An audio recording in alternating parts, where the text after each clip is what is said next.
How often in the Bible does God pick the best person for the job?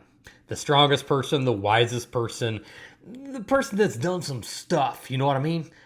Not very often. It seems like when God chooses somebody to do something that God wants him or her to do, he picks kind of the weirdos or the people that stand out on the margins or the ones that don't think they're adequate to do all the job that he's asking them to do.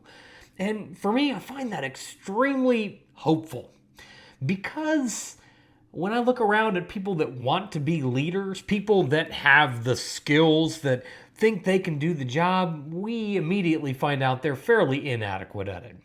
At least they're not willing to listen. They're not willing to try new things. They're kind of stuck in their ways. They've got their practices and their platforms and their strategies, and yeah, it's all good and it all looks great on paper and all sounds great resume wise, and then they talk real great, but in the end, not the best leaders most of the time. I think God knows that. God likes to pick the ordinary people, the people that don't have it all put together, in part because they're still willing to listen. They're still willing to try some new stuff.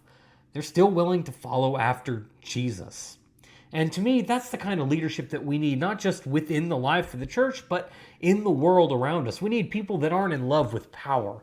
They're not in love with gaining things, power, wealth, material things, making us the best of the best. Instead, they're more concerned about how can we help? How can we help the lowest of the low? How can we help our neighbors near and far? Because in the end, ultimately, what brings a fulfilling life to a community, to a nation, to a people, to individuals? Yeah, it's kind of that service oriented thing. It's giving stuff away. If that's the stuff that matters in the end, I don't think as a pastor, I've never really talked to anybody that said, I wish I'd gotten that sports car. Oh, I wish I'd done more vacationing. No. They're always like, man, I wish I'd given more away. Or I wish I'd spent more time with my family.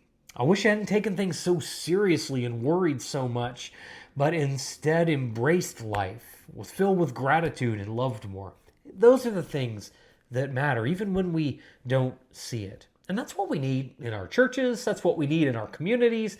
Yeah, that's what we need in our nation too, and around the world. We can set an example for people.